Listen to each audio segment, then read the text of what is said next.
Bueno, ya todos que estamos aquí ya conocemos al hermano, ya estaba con nosotros los 2 días anteriores, así que, bueno, para si hay alguien que no haya estado, el hermano Juan Mesa es de Torreón, Coahuila, pero ahora está viviendo en Memphis, hermanos, Tennessee, y está aquí con nosotros para traernos una serie de lecciones sobre los profetas menores, ¿verdad? Así que vamos a dejar lugar al hermano para que tome el tiempo suficiente. Adelante.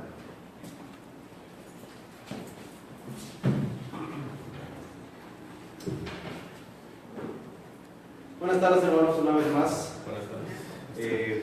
Gracias una vez más, hermanos, por estar aquí, por estar pues, siempre dispuestos para aprender más de la palabra de Dios. Agradezco también, hermanos, su hospitalidad, ¿verdad? Su asistencia, la invitación para poder estar aquí juntos meditando de la palabra de Dios. Obviamente por el tiempo, ¿verdad? Por las horas que tuvimos ayer, antier y hoy, pues obviamente no podemos entrar a los profetas menores como quisiéramos, ¿verdad? Por lo menos ir capítulo a capítulo, tema a tema, ¿verdad? De los profetas menores, y por eso hemos resaltado solamente algunos de ellos, algunos de sus mensajes.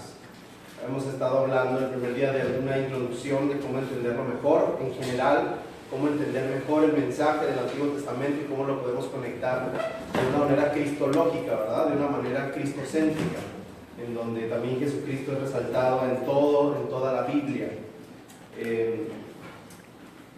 Y estuvimos hablando del mensaje de Oseas y el mensaje de Amós, ¿verdad? De cómo se repite una y otra vez estos 3 puntos que estuvimos hablando el primer día, cómo en todos los profetas encontramos que Dios les acusa de su desobediencia, les advierte de un juicio y les promete o les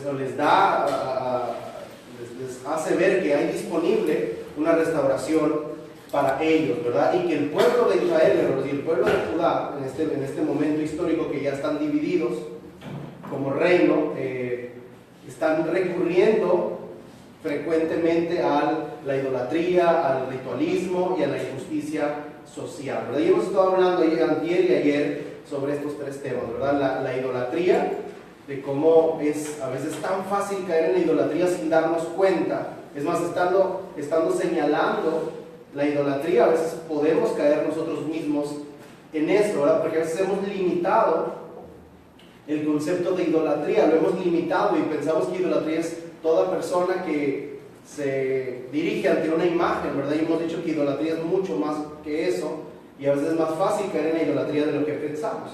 Hemos hablado del ritualismo, ¿verdad? Cuando lo externo, lo cual hemos dicho una y otra vez es importante, nos roba lo interno, nos roba el corazón, y eso hizo que Jesucristo dijera, ¿verdad? Este pueblo de labios me honra, pero su corazón está lejos de mí, ¿verdad? Y hemos hablado de la parcialidad, hemos hablado de la injusticia social, de las diferencias que podemos hacer unos con otros, y tal parece, hermanos, hemos dicho también que han sido los problemas no solamente del pueblo de Israel, sino el mensaje bíblico es que ha sido el problema de la humanidad, ha sido el tema de Dios con su creación. Este es el punto. Entonces seguimos teniendo eso en mente. Yo le invito en esta tarde, hermanos, que abramos nuestra Biblia en el libro de Jonás. Por favor, si me acompaña ahí.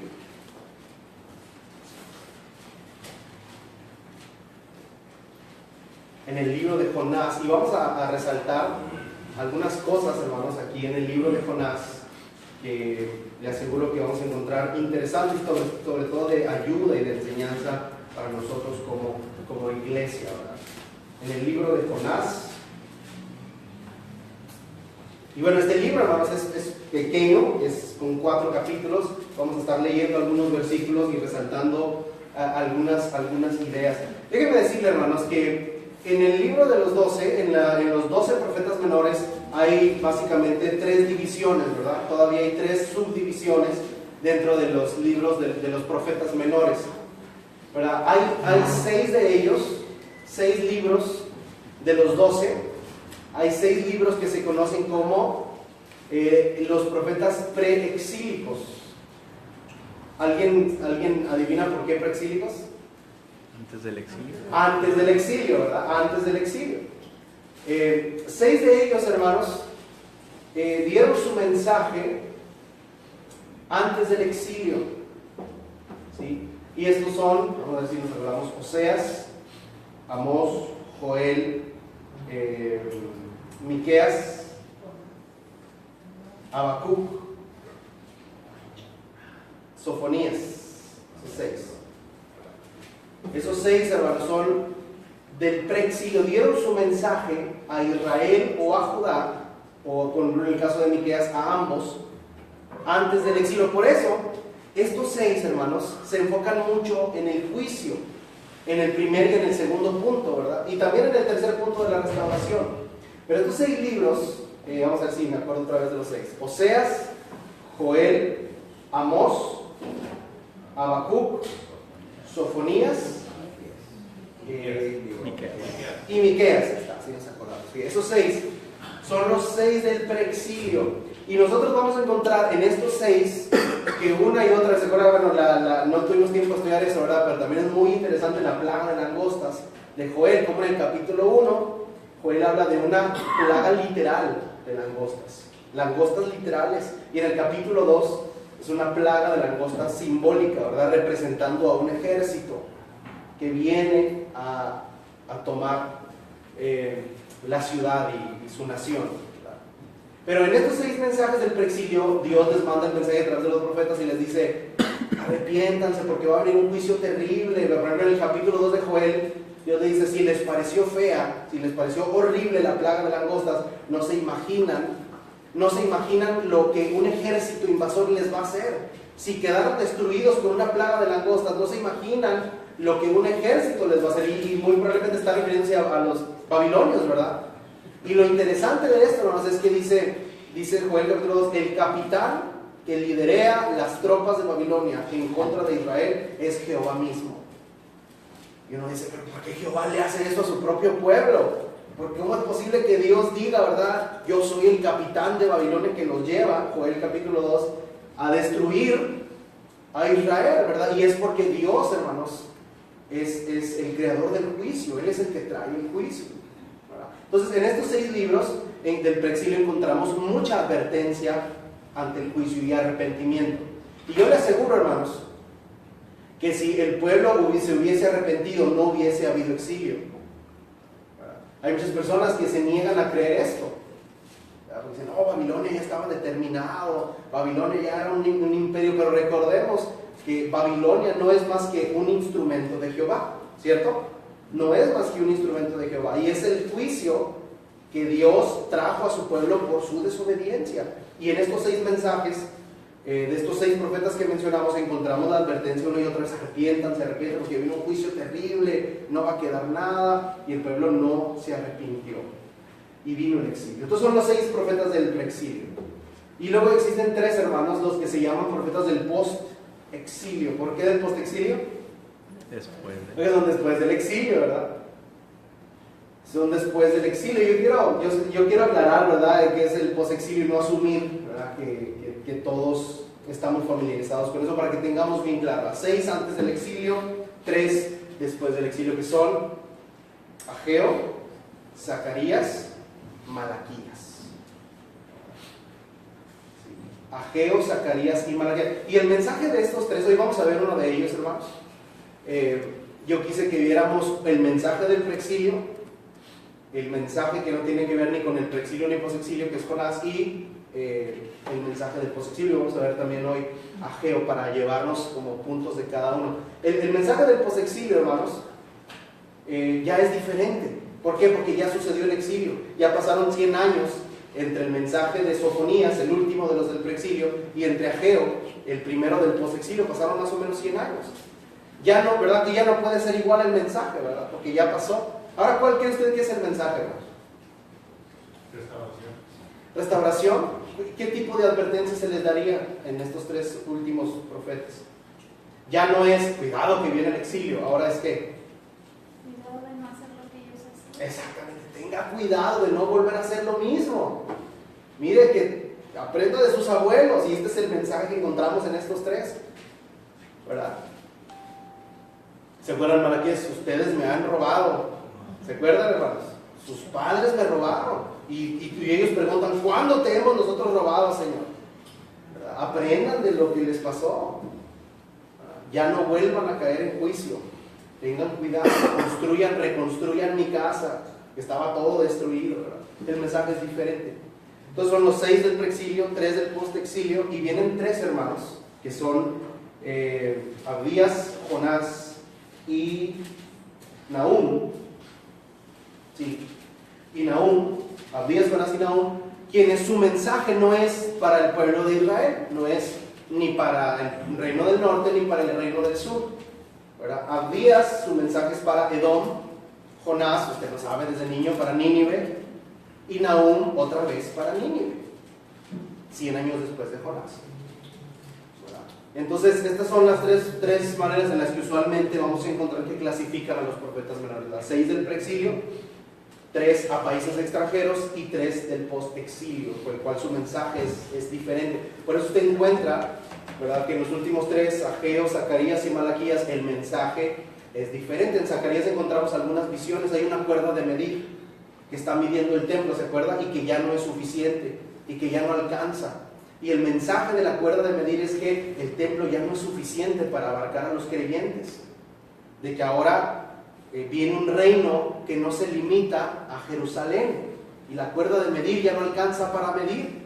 Viene un mensaje ya un poco diferente en los 3 del postexilio. Entonces es muy interesante. Y Jonás, hermanos, el que estamos aquí, el que tenemos aquí frente a nosotros hoy, que vamos a ver algunos pasajes, es un libro muy interesante, muy diferente a todos los otros libros de la Biblia. Incluso muchas personas han insistido, estudiosos, en sacar a Jonás de los libros menores porque parece más un libro de historia que de profecía. Encontramos mucha narrativa. Y dice, esto parece más historia que profecía, ¿verdad?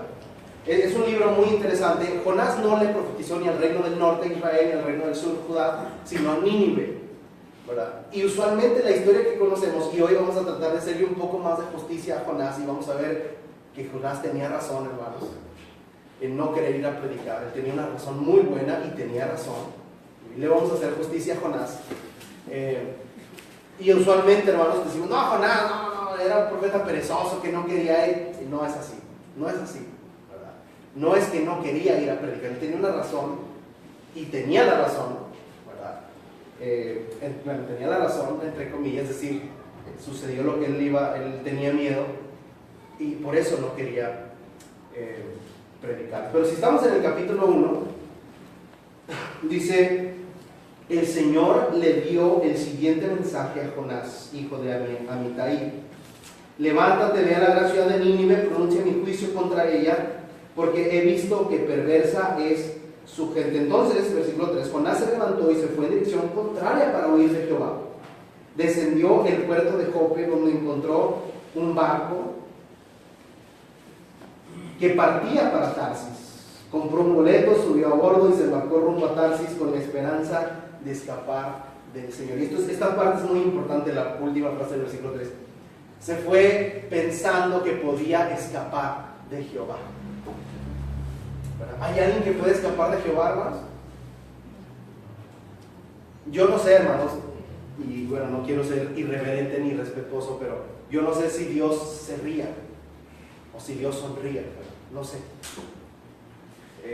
Sí sabemos que Dios se enoja, ¿verdad? Eso lo sabemos, pero nunca vemos en la Biblia que Él ría. Pero si Dios sonríe, hermanos, esta sería una de las veces en las que Él podría sonreír, ¿verdad? Diciendo, Jonás se quiere escapar de mi presencia.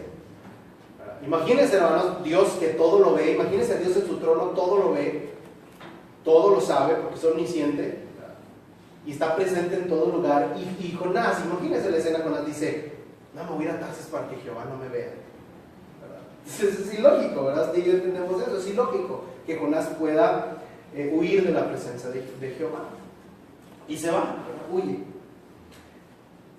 En la Biblia, hermanos, especialmente en el Antiguo Testamento, pero en toda la Biblia, siempre vemos a los personajes de la Biblia buscando a Jehová.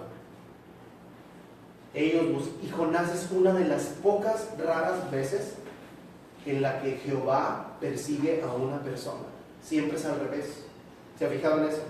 Siempre la gente, Josué buscó el rostro de Jehová, siempre Moisés busca a Jehová. Señor, quiero hablar contigo, Señor, escucha. Y Jonás, hermanos, es una de las pocas veces que Dios persigue a su profeta, que Dios lo persigue.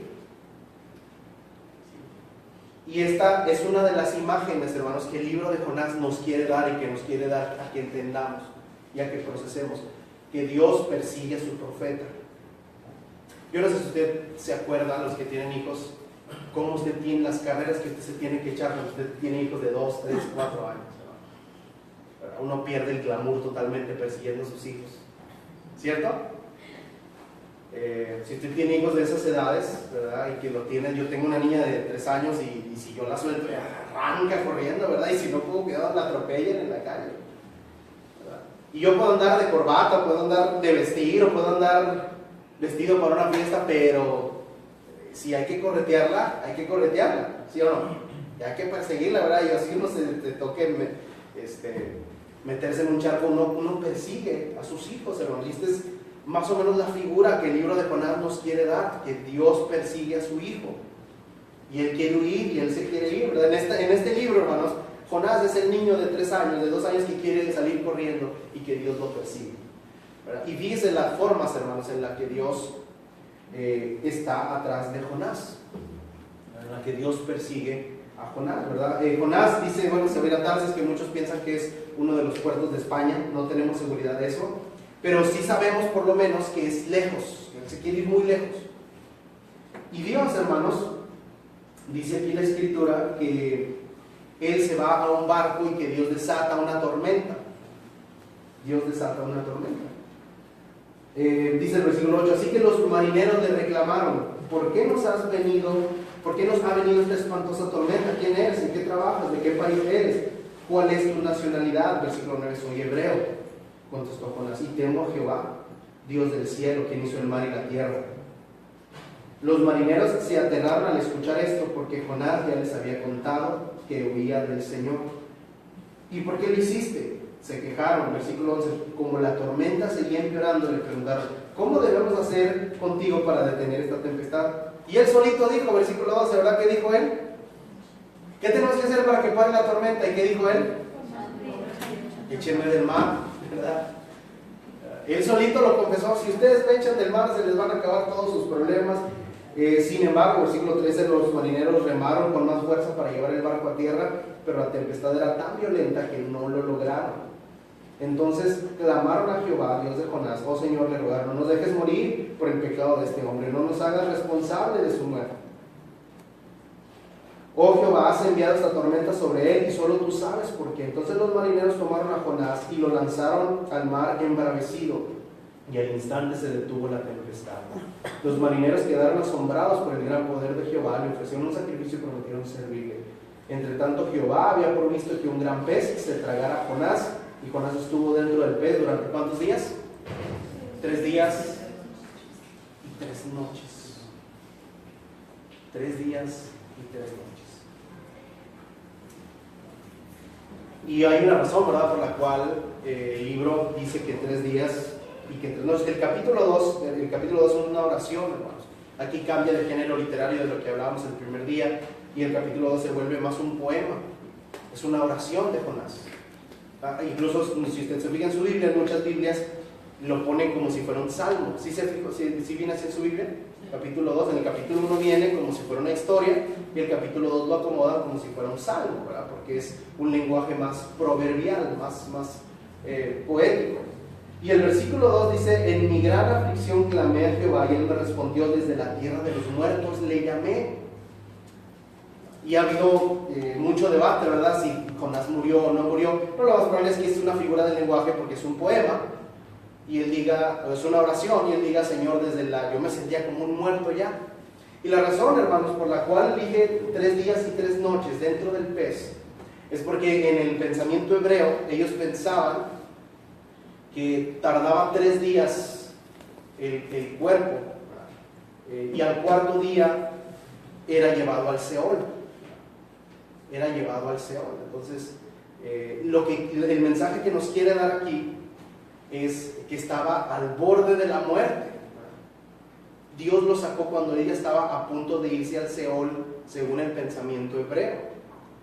Y al tercer día, Jonás es sacado de ahí. Y dice al final del versículo 2, del capítulo 2, hermanos, dice, entonces, el versículo 10, capítulo 2, verso 10, entonces Jehová ordenó al pez escupir a Jonás sobre la playa.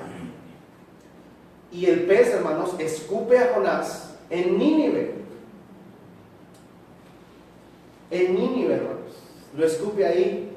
Y fíjense el capítulo 3, hermanos. Jehová habló por segunda vez a Jonás y le dijo, levántate y ve a la gran ciudad de Nínive y entrega el mensaje que te he dado. Esta vez Jonás obedeció el mandato. Fíjense el versículo. Esta vez obedeció el mandato de Jehová y fue a Nínive, una gran ciudad tan grande que tomaba 3 días recorrerla. Que tomaba 3 días recorrerla. El día que Jonás entró en la ciudad, fíjense bien esto, el día que Jonás entró en la ciudad, proclamó a la multitud, dentro de 40 días, Nínive será destruido. Entonces, es el sermón más corto que se ha predicado en la historia, ¿verdad? 8 palabras, hermanos.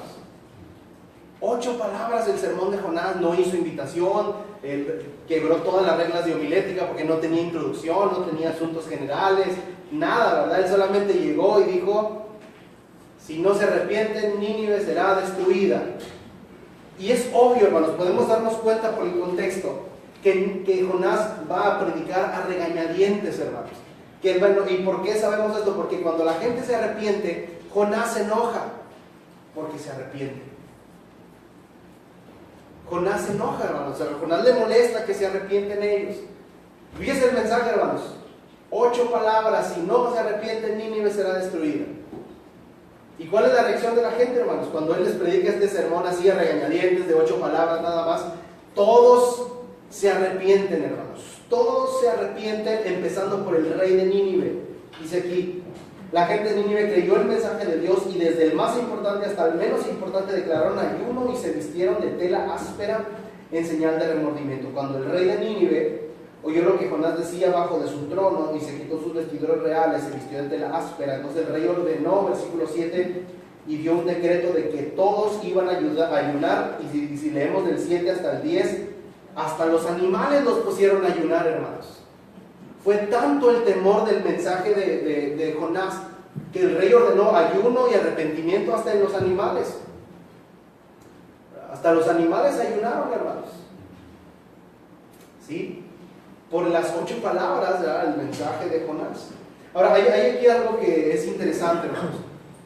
Una de las cosas que muchas personas hacen es investigar si este es un dato histórico, si esto está registrado en la historia secular. ¿Por qué esto es importante en algunas ocasiones? Porque sería sospechoso, hermanos, sería sospechoso de que esas historias vinieran en la Biblia, pero que no estuvieran registradas en la historia universal. ¿Me explico? Sería sospechoso. Por ejemplo, en el Antiguo Testamento, hermanos, nunca vemos nosotros la palabra Nazaret. Nunca.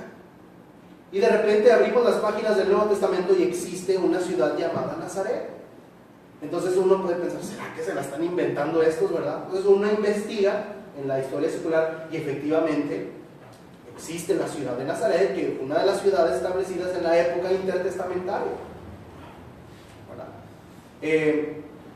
Por ejemplo, hermanos, en los evangelios está narrada la matanza de Herodes a menores de 2 años. Sería muy sospechoso, sería muy raro que en la Biblia viniera ese evento y que ningún libro de historia secular lo narrara. Muchos podrían pensar, ¿se lo están inventando aquí? Con tal de apoyar su religión. Y lo interesante, hermanos, es que la matanza del rey Herodes está en muchos libros de historia. Hay 2 historiadores, Tácito y Flavio Josefo, quienes narran con muchos más detalles que la Biblia la matanza de los menores de 2 años ordenada por Herodes. Entonces, cuando nosotros buscamos en la historia secular al rey de Nínive, no existe tal rey. No hay un rey de Nínive, y no hay rey de Nínive porque Nínive no es una ciudad, perdón, no es un país, es una ciudad. Entonces, el punto, hermanos, es que Asiria tenía su rey. Y lo más probable es que el capítulo 3 de Jonás se refiera al rey de Asiria. Porque usted sabe que las ciudades no tenían rey. Tenían reyes las naciones, ¿cierto? Entonces, es común en el Antiguo Testamento que se refiera a una nación por su ciudad. Por ejemplo, si usted lee el libro de Oseas, o Efraín, ¿y a quién se refiere? A Israel. Entonces, es común encontrar en el Antiguo Testamento que se hable de una ciudad refiriéndose a una nación. Entonces, en el capítulo 3 de Jonás, hermanos, este rey no es el rey de Nínive.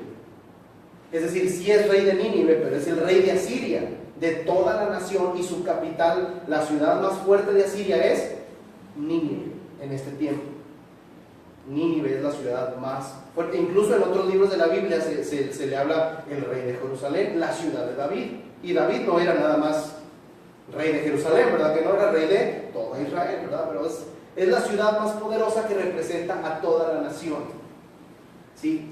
Este dato es importante, hermanos, porque en el libro de Amós se habla de un terremoto que sacudió, y el terremoto está registrado en la historia. Y no es que nosotros necesitemos de la historia para creer en la Biblia, hermanos. Simplemente que sería sospechoso, ¿verdad? Que vinieran un montón de historias que no están en la historia. ¿Y por qué le digo esto? Porque, por ejemplo, si usted lee el libro del Mormón, ¿alguien lo ha leído? Y ciudades que jamás usted dice, ¿de dónde la sacaron? ¿Verdad? Ciudades, historias, eventos incomprobables, hermanos. Y por eso ha sido importante, ¿verdad? Y yo se lo repito, no es porque necesitemos de la historia secular para creer en la Biblia, pero para muchas personas ha sido importante, ¿verdad?, cotejar la historia secular y decir, mira, Nazaret existe, la muerte de los primogénitos existe, el rey de Asiria existe, el terremoto existió, etc. Pero usted hace eso, por ejemplo, con el libro del Mormón, y no existe tal cosa. Historias, personajes y ciudades inventadas. Y por eso es interesante eso. En el capítulo 4, hermanos, cuando todos se arrepienten, cuando la gente se arrepiente, fíjese la reacción de Jonás, capítulo 4.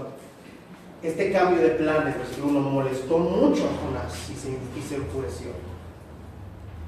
Entonces le reclamó al Señor: Señor, ¿no te dije antes de salir de casa que tú harías esto? Esto es precisamente por lo que yo no quería predicarles, porque tú los ibas a perdonar. Por eso huí, aquí está la razón, por eso huí a Tarsis. Sabía que tú eres un Dios misericordioso y compasivo, lento para enojarte, lleno de amor inagotable, y estás dispuesto a perdonar y no a destruir a la gente. ¿Qué es lo que Jonás quería que le pasara a los de Asiria, hermanos? ¿Por qué? Había destruido Israel, ¿no? Porque Asiria iba a destruir a Israel, hermanos. Esa es la razón.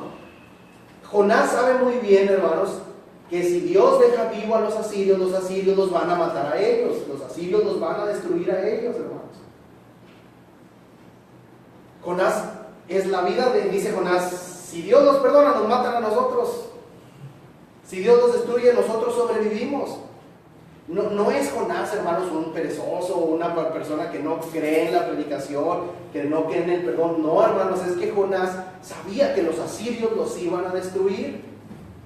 Sabía Jonás que los asirios los iban a destruir, y Dios le dice: te vas a parar y vas a ir a tus destructores. Fíjese, hermano, el mensaje. Y les vas a predicar del perdón. Jonás dice: yo prefiero huir, morirme en una tormenta que me coma un pez antes de predicarle así. Yo no voy a ir a predicar así. Es la segunda misión de Jonás. En el segundo libro de Reyes 14 está la primera misión de Jonás. Jonás obedeció, fue al rey Jeroboam y le dio el mensaje de Jehová a Jeroboam.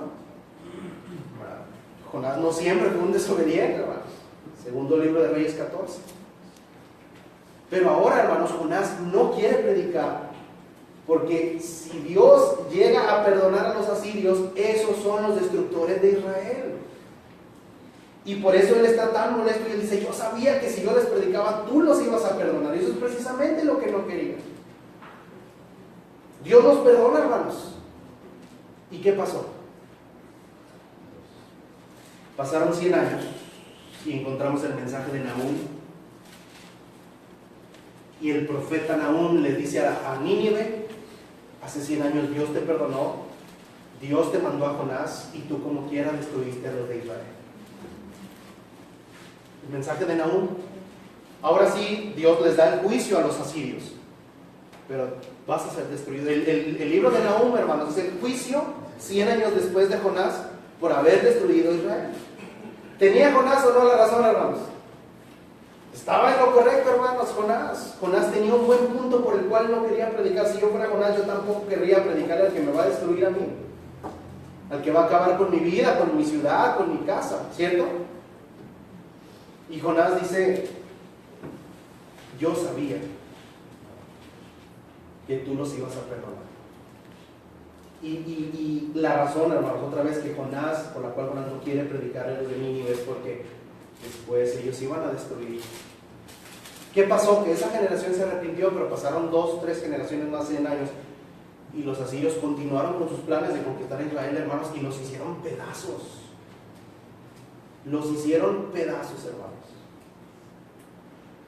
Entonces la pregunta del millón es: ¿por qué si Asiria iba a destruir a Israel? Porque Dios los perdona y les predica y les da oportunidad.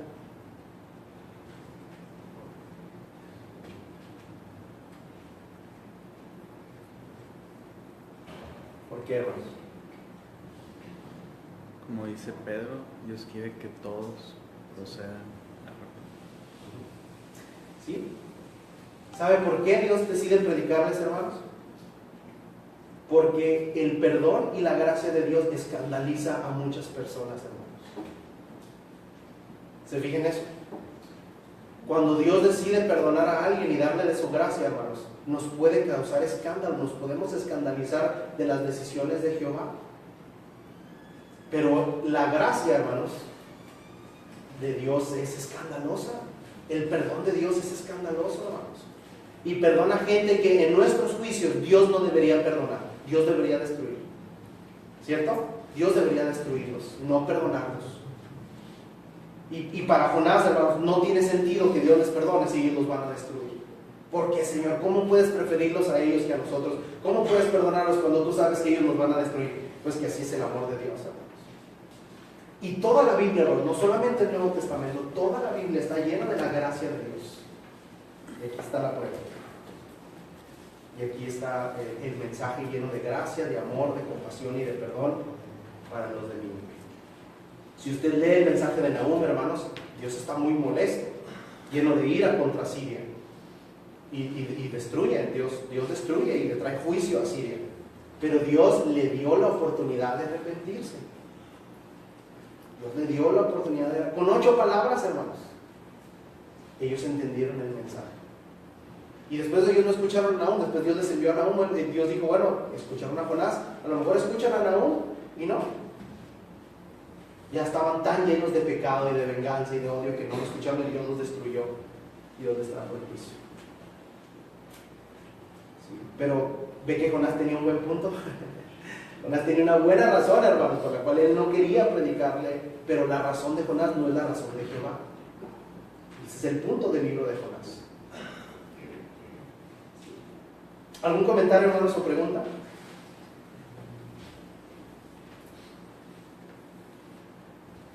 La pregunta siempre está ahí: ¿por qué Dios va y manda a predicar a alguien que no es su pueblo escogido, ¿no?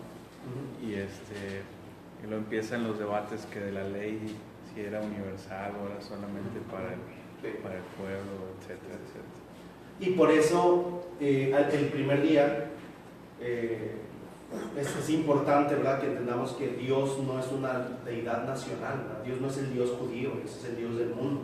Y por eso Dios le quería hacer venganza al egipcio, por eso Dios quería perdonar a los asirios.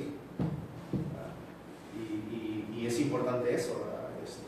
Y es una pregunta así debatida. Es que antes de la ley, Dios es un Dios para todos, es un Dios para todas las personas.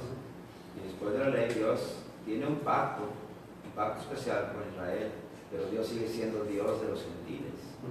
¿verdad? Romanos capítulo 5, Romanos capítulo 1 y 2 habla, especialmente habla de eso, ¿verdad? Los gentiles, aunque no tenían ley, eran ley para sí mismos, ¿verdad? Esa ley para sí mismos se refiere a lo que ellos habían podido conocer de Dios desde la antigüedad, desde los tiempos de los patriarcas, antes de la ley, y lo que ellos podían ver también acerca de la revelación natural de Dios en la creación. Entonces, Dios siguió siendo Dios de ellos. Por esas razones que aquí Él está preocupado por Asiria y su condición espiritual. En realidad, Dios nunca dejó de ser también Dios de ellos, aunque hubiera un pacto especial a través de ellos. Eso es lo que los judíos nunca entendieron, ¿verdad? Ellos pensaban que Dios solamente estaba interesado en ellos. Naturalmente los gentiles, en su ignorancia, no reconocieron a Dios ni le dieron gracias, se envanecieron en su propio razonamiento, ¿verdad? Dice también el capítulo 1 de la carta de los romanos. Sí. Pero no todos, porque había quienes, sin ser judíos, en realidad eran judíos, ¿verdad? Sí. En el interior. Así es. De su corazón. Así es.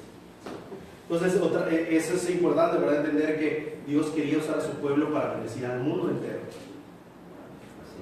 Y los judíos pensaban, Dios nos eligió a nosotros porque Dios aborrece a los demás. Y no era eso. ¿Algún comentario más, hermano? Pregunta, hermano. Lo que se puede decir es que, aunque sea lo más justificable, que el hombre trate de ser el pensamiento de Dios, no es igual al pensamiento de Dios. Sí, por eso decíamos, ¿verdad? Jonás tiene una buena razón, pero la razón de Jonás no es la razón de Jehová. Sí. ¿Alguien más, hermanos? ¿Comentarios, preguntas? Acompáñenme al Salmo 137, por favor, hermanos, si no hay algún comentario más. Salmo 137. Permítame 3 minutos hablarle del exilio. Y después vamos a Ageo para terminar. Salmo 137.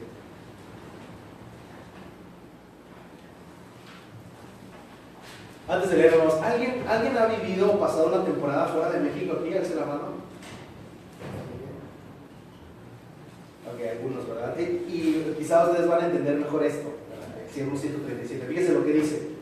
Todos lo vamos a entender. Si alguien ha vivido fuera, va a identificarse más. Junto a los ríos de Babilonia nos sentamos y lloramos al pensar en Jerusalén. Guardamos las arpas, las colgamos en las ramas de los árboles, y nuestros captores nos exigían que cantáramos. Los que nos atormentaban insistían que cantáramos un himno de alegría. Cántenos unas de sus canciones de Sión. Y mira el 4. Pero ¿cómo cantar la canción de Jehová en tierra extranjera? Los salmos, hermanos, algunos los clasifican así, del Salmo 120 al 140, los llaman los salmos del exilio. 20 salmos escritos, lo más probable, mientras ellos estaban en Babilonia. El juicio llegó, y esto pasó en medio del tema de los profetas menores, ¿verdad? 6 les advirtieron, arrepiéntanse, porque en el juicio no se arrepintieron, no cambiaron, se los llevaron a Babilonia. Y el profeta que más escribe sobre el exilio, usted sabe que es Daniel. Se lo llevaron a él, adolescente, a Babilonia, y vivieron allá 70 años, hermanos, hasta que Darío vino y dio un decreto que podían regresar, y regresan, y se escribe Esdras y Nehemías para tratar de reconstruir la ciudad, la muralla y el templo. Pero estos 20 salmos, hermanos, expresan muchísimo. Como el 125, ¿se acuerdan? Los que confían en Jehová son como el monte de Sión, ¿verdad? Entonces ellos están allá escribiendo y acordándose de su monte, que no, ¿qué dice? No se mueve. Que no se mueve, sino que permanece para siempre. Entonces están acordándose de su monte Sión en Babilonia, ¿verdad? Y si yo les decía, si usted hubiese estado una temporada, usted se acuerda de México y suspiran, ay, cómo extraño México, cómo extraño la comida, cómo extraño mi país, y etcétera, ¿verdad? Y era exactamente lo mismo que les pasaba a ellos. Cantaban canciones de Sión con sus arpas al lado del río, y los soldados babilonios decían, ay, qué bonita canción, sigan cantando, y ellos se desanimaban, extrañaban mucho su tierra, especialmente los que habían conocido Israel. Y pasaba cosas muy interesantes, hermanos, porque nació la segunda generación. Hebreos nacidos en Babilonia. Es así como mexicanos nacidos en Estados Unidos, ¿verdad? Hebreos nacidos en Babilonia, y vino la tercera generación. Y los historiadores dicen, hermanos, que el hebreo estuvo a punto de desaparecer en el tiempo del exilio. Estuvo a punto de desaparecer. Y es ahí donde nace el arameo. Comúnmente nace el arameo porque es una mezcla de diferentes idiomas cananeos con el hebreo. Y nace otro idioma diferente, porque el hebreo, hermanos, se hizo tan poco común. ¿Por qué? Porque la segunda generación hablaba ¿qué? El idioma de Babilonia, en Babilonia, y la tercera generación, no, yo no quiero hablar hebreo, yo soy de Babilonia. Y, hermanos, es increíble porque del 100% de judíos que vivían en Babilonia, regresó la minoría a Israel, a Jerusalén. Muchos se quedaron y dijeron, nosotros tenemos aquí nuestra casa, somos babilonios ya. Regresó muy poca gente. De tal manera que en el tiempo de Jesús, el idioma que se habla en la calle, hermanos, no es hebreo, es arameo. Y el hebreo se usaba en las ceremonias, en la ley, ¿verdad? Entonces Jesucristo no decía shalom, Jesucristo decía salem, ¿verdad? Él hablaba arameo, no hebreo. ¿Sí? ¿Por qué? Porque se hizo tan poco popular el hebreo en el tiempo del exilio, ¿verdad? Y hay algunas cosas muy interesantes que Esdras y Nehemías narran. Por ejemplo, la primera generación que conocieron el templo, que conocieron Jerusalén y que ahora vivían en Babilonia, tuvieron sus hijos. Y ellos les contaban así, no, hijo, si vieras qué bonito es Jerusalén. Y por eso les escribían estos salmos. Bien bonito el templo, y los niños se lo imaginaban. Cuando regresan jóvenes y viejos, hermanos, hay una escena en donde los viejos ven su templo y se ponen a llorar de tristeza. Y los jóvenes gritan de alegría. Si se acuerdan de la historia, hermano, gritan de alegría porque ellos no conocieron la gloria original del templo. Y ellos también, mira el templo del que toda la vida mi papá nos ha hablado, aquí está. Y los ancianos llorando, no, pero este templo no es ni la mitad de lo que era antes. Y el exilio fue un tiempo socialmente muy difícil. Mucha gente se convirtió en Babilonia, una minoría regresó, el hebreo casi desaparece, llegaron y encontraron su ciudad destruida. Y bueno, estos salmos nos dicen mucho del corazón de los hebreos mientras vivían en Babilonia. Y no solamente, hermanos, Babilonia tiene una nueva forma de ser opresor. Si usted se da cuenta cómo a través de los años el ser un pueblo opresor va evolucionando. Por ejemplo, Egipto los maltrataba y los maltrataba y los maltrataba. ¿Se acuerdan en Éxodo? Los maltrataba y los maltrataba. Babilonia no, hermano. Babilonia tiene otra forma de ser un pueblo opresor. Tráiganlos, dennos de nuestra comida, enséñenles de nuestra ciencia, es decir, conviértanlos en babilonios. Conviértanlos. Tiene otra forma. Y de ahí, bueno, Roma era muy parecido. Era muy parecido. Y a pesar de toda esta opresión, hubo un remanente que regresó a Jerusalén. Pero el exilio, hermanos, fue un tiempo socialmente difícil. El pueblo de Israel, los judíos, sufrieron muchos cambios. Y cuando regresan a Jerusalén, hermanos, Dios manda 3 profetas que escribieron: Ageo, Malaquías y Zacarías. Y yo quiero terminar con Ageo hoy, hermanos, con algunos versículos que me acompañen ahí, por favor.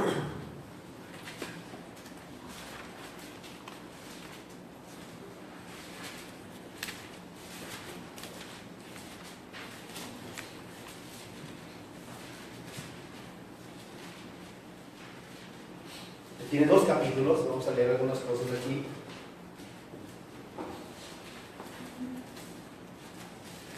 Ageo, capítulo 1.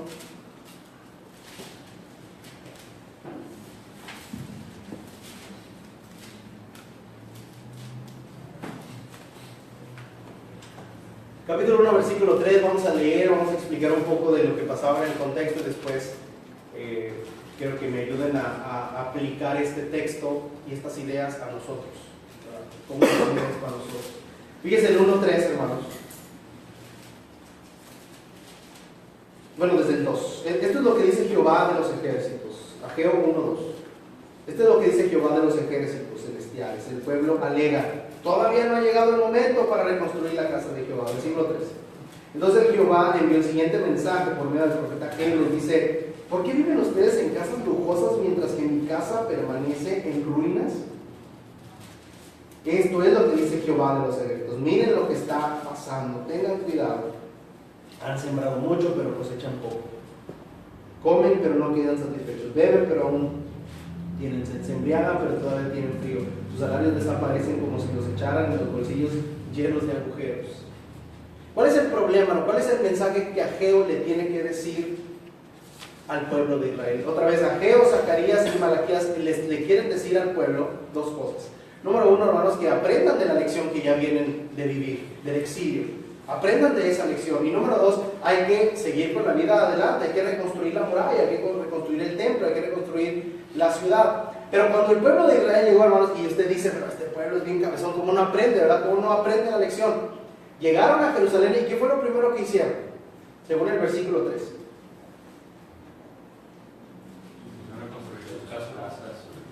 Ellos dijeron: bueno, yo primero me hago mi casa. Y si leemos Esdras, Nehemías, vamos a darnos cuenta que el Señor les había dicho así en este orden: construyen el templo, construyen la muralla, porque una ciudad sin muralla no es ciudad, y construyen sus casas. ¿Y qué llegaron ellos a construir? Su casa, la muralla y el templo, al revés todo, ¿verdad? Y este es un problema, hermanos, que quizás todavía tenemos hoy en día, de prioridades. Un problema de prioridades, hermanos. Y Dios dice: la prioridad la tiene totalmente mal. Primero se construye la casa de Jehová, después ya construye la muralla y ya después construye su casa. Cuando el pueblo no hallaba cómo construir la muralla, Nehemías les dice: muy sencillo, cada quien construye el pedazo de muralla de su casa, y al final se va a unir toda la muralla y van a tener una gran muralla alrededor de la ciudad. Entonces cada familia construye su muralla, cada familia construye su muralla. Pero ellos llegaron y primero sus casas y casas, hermanos, casas lujosas, que había subsidio, ¿verdad? Había varios gobiernos ayudándoles, hermanos. Había varios gobiernos, entre ellos el persa, ayudándoles con fondos para reconstruir. Pero ellos con los fondos reconstruyeron sus casas lujosas, grandes, cómodas. Imagínese usted la escena, hermano, donde usted llega a la ciudad está en ruinas, todo caído. Y como desde el acomodo, ¿verdad?, en los otros libros, todo en el centro de la ciudad estaba el templo.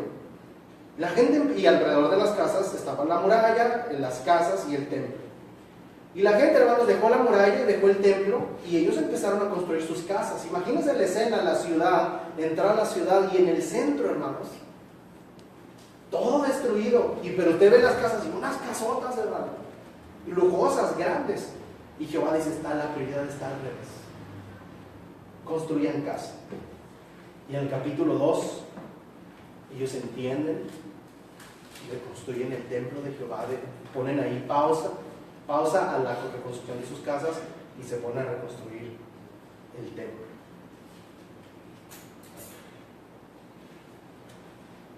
¿Cómo podemos caer nosotros en este problema de prioridades hoy, hermanos?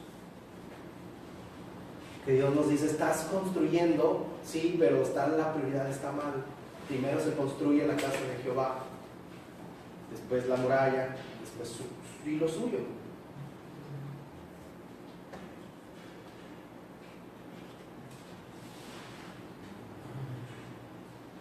La prioridad primeramente a las cosas antes que a Dios. Sí, ¿verdad? No podemos decir: bueno, vamos a construir aquí la congregación y después mi casa. No, ¿verdad? Esa no sería la mejor aplicación. Pero sí, como dice el hermano, ¿en qué lugar en mi lista ocupa construir las cosas de Jehová? ¿Alguien más, hermanos? ¿Quizá algún ejemplo más específico, hermano? No preferimos estar en el trabajo o las cosas de nuestra casa que venir a estar aquí en la casa de Dios, aprender y crecer espiritualmente. Ok, entonces tenemos a veces un mismo problema de prioridades, ¿verdad? En donde pues nadie nos puede decir: hermano, ya renuncie a ese trabajo. No, ¿verdad? Porque no lo voy a mantener yo, ¿verdad? Pero podemos a veces caer en un problema de prioridades con las cosas que construyen nuestra casa. ¿Sí? ¿Quién más, hermanos? Ayúdenos con las aplicaciones, por favor. También igualmente con nuestros hijos, he visto muchas veces que muchas personas se afanan más en enseñarles, en ponerlos en una buena escuela, en darles la mejor educación, pero no se enfocan a darles educación espiritual, que ellos conozcan de la palabra de Dios. Es en lo último que se fijan, no menos que les importa. Sí, ¿verdad? ¿Y será malo poner a sus hijos en un colegio bueno? Todos queremos la mejor educación para nuestros hijos, ¿no? Pero a veces la mejor educación, hermanos, se destruye llegando a casa, ¿verdad? Cuando Dios no es la prioridad. Entonces, son cosas que se complementan y que a veces podemos caer en eso con el problema de las prioridades. ¿Qué más, hermano? ¿Alguien más? Yo creo que la enseñanza que nos deja esta parte de Ageo es poner a Dios en primer lugar en nuestra vida. Ellos, a pesar de haber pasado toda esta situación del exilio, ellos realmente todavía estaban poniendo la cuestión material, ¿no? Sus casas, luego su protección, sin saber que lo primero que debían de haber puesto era a Dios. Yendo un poquito más a fondo, hermanos, ¿qué representa reconstruir el templo, hermanos? Para ellos, ¿qué implica? ¿Qué simboliza reconstruir el templo? Adorar a Dios. ¿Qué hay dentro del templo, hermanos? El arca. El tabernáculo. Y dentro del tabernáculo hay dos lugares, ¿verdad? El lugar santo y en el lugar santísimo, ¿qué está ahí? La presencia misma de Jehová. Entonces, reconstruir el templo, hermanos, no es que Dios esté de indigente. Dios no es un Dios que está indigente, que quiere ya dormir en su cama. No, ese es el punto. Dios no necesita de su casa. Dios se lo dijo a Salomón: no necesito de tu casa para vivir ahí. Ustedes son los que necesitan construir un templo para yo morar entre ustedes. Pues el punto, hermanos, no es que Dios está sin casa y que dice: oiga, primero construyeme a mí mi casa y después de construir la suya. El punto de reconstruir el templo primero es que usted llega a un lugar y lo primero que hace ahí es buscar la presencia de Jehová. Ese es el punto.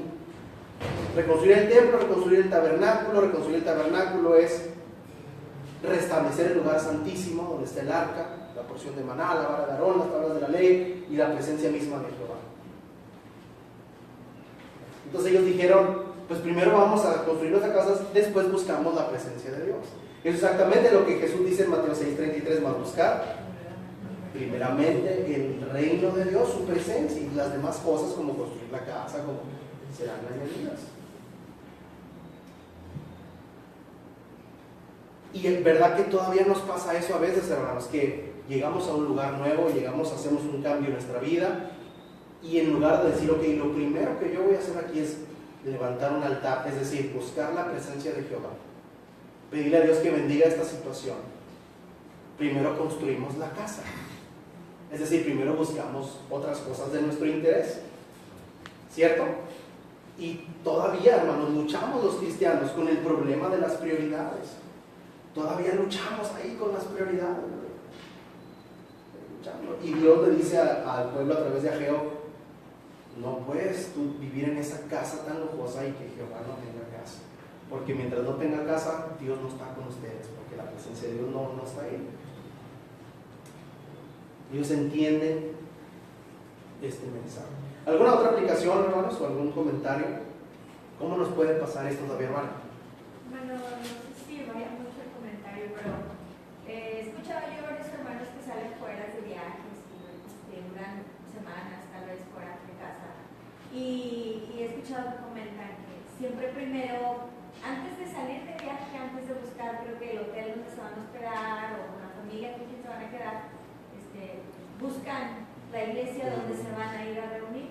Entonces yo creo que también eso aplica en que pues debemos de buscar primero la presencia de Jehová, no porque esté en el edificio, ¿verdad? Claro. Sino porque para ir a adorar. Y buscar a la iglesia. Exacto. Eso es interesante, ¿verdad? Porque puede pasar, ¿verdad? Pasa y es cierto. Qué bonito es que alguien viaje y antes, como usted dice, de buscar cualquier cosa, dice: ¿dónde me voy a reunir? ¿Dónde me voy a reunir? Así es. Eso era lo que iba a comentar ahorita, que yo he visto personas por cuestiones de trabajo o lo que usted quiera, pero nunca intentaron buscar dónde reunirse, sino más bien cumplir con su trabajo y lo más posible y vas para atrás y acá si te queda tiempo te vienes y Sí, entonces seguimos luchando con las prioridades y hay que revisarlas, ¿verdad? Hay que revisar, hermano, nuestras prioridades. ¿Qué tengo en primer lugar? ¿Qué tengo en segundo lugar? ¿Qué tengo en tercer lugar? Porque ni mi familia lo dice, por más que yo amo a mis hijos y a mi esposa, ni ellos van antes de buscar la presencia de Jehová. ¿Por qué? Porque la simple y sencilla razón que si yo estoy ante la presencia de Jehová, ellos van a estar bien. Cuando ellos estén en segundo lugar, ellos van a estar mejor que cuando están en primer lugar, ¿cierto? Ellos van a estar mejor cuando están en segundo lugar y todo gira alrededor del Señor. Así es que, o por ejemplo, cuando se organizan reuniones, buscar siempre primeramente el alimento espiritual, hermano para venir a meditar, qué temas hablar, y ya después ver lo de, o sea, que eso sea lo primero que se pone en cuenta, y ya después ver el alimento que se va a sí, a veces nos metemos tanto nos enfocamos tanto en la cuestión logística que se nos olvida, esta reunión es para que el nombre de Jehová sea glorificado. Y a veces queremos que esta reunión sea un éxito, ¿verdad? Y que todos se vayan hablando de nuestra reunión, de nuestro evento. Y sí queremos que sea un éxito, pero el punto uno es que el nombre de Jehová sea glorificado en este evento. Es cierto eso, hermano. Bueno, sí puedo notar ahí, hermano, que el ejemplo que usted dio es aplicable a que somos el templo de nuestro Dios y las cosas espirituales tenemos que trabajar en ellas y construir un templo para que Dios more. Luego con lo espiritual nuestro templo se hace más grande y está Dios. Sí. Entonces todavía aplica esto porque el templo ahora somos nosotros. Y yo tengo que construir un templo para que Dios more en él. Por ejemplo, citamos mucho Apocalipsis 3, ¿verdad? 20, he aquí yo estoy a la puerta y llamo. Si usted se fija con cuidado en ese pasaje, hermano, es uno de los mensajes a las 7 iglesias, ¿verdad? Pero lo extraño es que Jesús está afuera, ¿verdad? Por alguna razón, Jesús está afuera y está tocando. Jesús no debería estar afuera en ese pasaje, porque en el capítulo 1 dice, el Hijo del Hombre está en medio de los 7 candeleros de oro. Jesús está en medio de sus iglesias, pero por alguna razón está fuera del corazón, tocando y no lo dejan entrar, ¿verdad? Entonces el templo se construye para que Él entre y Él more y esté Él ahí. ¿Alguien más, hermanos? Bien, vamos a terminar, hermanos, con el capítulo 2. Leemos esto y terminamos. Capítulo 2, versículos 12.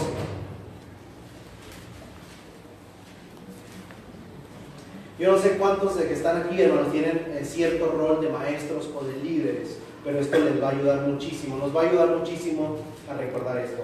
Ageo capítulo 2, verso 12, desde el 11 dice Jehová, Ageo 2, 11, Jehová de los ejércitos celestiales les pregunta a los sacerdotes de la ley. Fíjese bien, la pregunta, 12, verso 12. Si alguno de ustedes trae entre sus vestiduras sacerdotales carne de sacrificio consagrado y sucede que las vestiduras rozan con algún pan o guiso, vino o aceite de oliva o alguna otra clase de alimento, ¿quedará el alimento también consagrado? ¿Cuál es la respuesta? No, dice el versículo 2. 13, en la segunda pregunta. Si alguien se vuelve ceremonialmente impuro por tocar a un muerto y después toca cualquiera de esos alimentos, ¿se contaminará la comida? ¿Y cuál es la respuesta? Sí. ¿Se fijan, hermanos?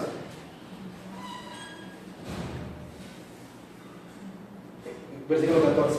Ageo respondió: asimismo sucede con este pueblo y con esta nación.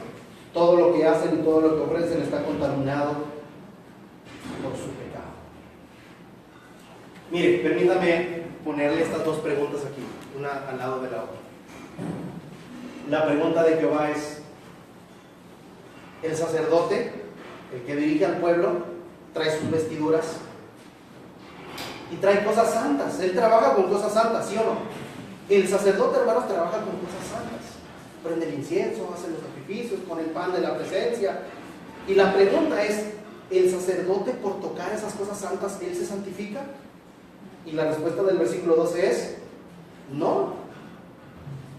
Si él se quiere santificar, él tiene que buscar la santificación. Su trabajo diario no lo santifica. El versículo 13, pero si de igual forma toca algo impuro, ¿él queda impuro? Sí. Qué difícil es santificarse y qué fácil es contaminarse. ¿Se fijan? Es decir, hermanos, que el sacerdote puede pensar, oye, sacerdote, ¿tú te consideras santo? Sí, ¿por qué? Porque trabajo con lo santo. Trabajo con lo santo. Yo todo el día estoy en el lugar santo. Aquí estoy en el lugar santo. Dime si no soy santo. Todo el día estoy con el pan de la presencia, prendo el incienso, todo el día estoy en lo santo. Y dice el Señor, eso no te hace santo. Y por ejemplo, los que enseñamos, los que más trabajamos, a veces, hermanos, leemos la Biblia única y exclusivamente para preparar lecciones. ¿No? Pero trabajar en lo santo no me santifica, hermanos. Yo tengo que buscar otro momento para santificarme, para devoción, para estar en devoción, para conectarme con Dios, para alimentarme yo, para alimentarse usted. Oye, ¿te consideras santo? Sí, estoy santo, todo el día trabajo en las cosas de la iglesia, yo visito, yo leo la palabra, ¿Se fija, hermanos? Y lo santo no me santifica. Y quizás este es un mensaje, ¿verdad? Más para que los predicadores necesitamos saber también. Trabajar en lo santo no me hace santo. Pero cualquier contacto con impuro sí me hace impuro. Y el punto, hermanos, de los sacerdotes es que ellos trabajaban en lo santo, pero no buscaban la conexión con Jehová. Y fíjese qué incoherente, hermano. Fíjese esto que le voy a decir, tan incongruente. Que una de las cosas que más me pueden apartar de Jehová es el ministerio. Qué incongruente, ¿no le parece? Una de las cosas que más me pueden apartar de la conexión con Dios es el trabajo en lo santo. Porque en lo santo no me santifica. Entonces, no todos tenemos la necesidad, hermanos, cualquiera que sea nuestro rol en la iglesia, de buscar al Señor aparte de todo lo que hacemos para santificarnos, conectarnos con Él y buscar su presencia. ¿Por qué? ¿Sabe por qué, hermano? Porque cualquier rocecito con el mundo nos contamina. Hubiera sido bueno que la regla fuera igual, ¿verdad? Lo santo no me santifica, bueno, pues tampoco cualquier rocecito con lo inmundo no me contamina, pero eso sí contamina. Y usted sabe, ¿verdad? Que poca levadura pasa a contaminar. Contamina muy rápidamente. Y necesitamos estar constantemente, hermanos. Y esto es algo que antes del exilio ellos no entendían y por eso a Ageo se los tienen que decir. Necesitan buscar a Dios. Antes de ministrarle al pueblo, necesitan ustedes estar en santidad. Buscar a Dios de manera genuina, auténtica, personal, y después sí ministran al pueblo. Y la gente pregunta, hermanos, ¿cuál es la clave para que la iglesia crezca? ¿Cuál es la clave? ¿Cuál es el método? Y saben una cosa, hermanos, independientemente del método, cuando hay líderes santos, la iglesia va a estar bien. ¿Cierto, hermanos? Cuando hay líderes santificados, consagrados en santidad, conectados con Dios, la iglesia, hermanos, va a estar bien. Cualquier método que se use, hermanos, el Señor lo va a prosperar. Pero primero necesitamos todos nosotros como sacerdotes no pensar que el trabajo santo me hace santo, sino siempre buscar la santificación todos los días, la lectura de la palabra, la oración, los cánticos, la comunión con Dios, la reflexión, la oración, la contemplación, estar conectados con el Señor, santificarnos. Y este es un mensaje post-exílico que ellos necesitan entender, para buscar la santificación todos los días.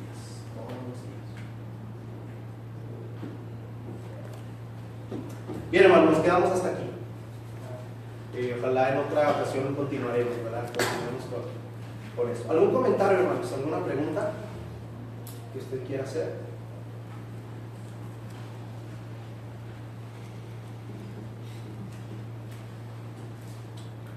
Bien, si no hay comentarios, hermanos, yo le pido que siga reflexionando sobre esto. Por ahí van a compartir algún material, algunos apuntes de esto. Y permítanme orar para que este mensaje quede en nuestro corazón. Vamos a orar. Padre, gracias te damos por este mensaje, gracias te damos por tu palabra, que a pesar de que muchas veces nos falta entendimiento y nos falta comprensión, tú eres misericordioso con nosotros, Padre, para hacernos entender e iluminarnos a través de tu Santo Espíritu, Señor. Te pedimos que podamos atesorar este mensaje en nuestro corazón, en nuestra mente, en nuestras familias, aprender de tu pueblo, aprender de ti y seguir buscándote, Padre. Que este mensaje haga eco en nuestra vida, en nuestro corazón, en nuestra mente y que lo podamos entender y practicar, Padre. Ponemos especialmente a esta congregación en tus manos, sus planes, sus líderes y cada hermano y hermana que trabajan y que asisten de una y de otra forma, Padre. Estamos en tus manos, te damos gracias por esta noche, te lo pedimos y te damos gracias en el nombre de Cristo Jesús. Amén. Amén. Señor, les bendiga, hermanos.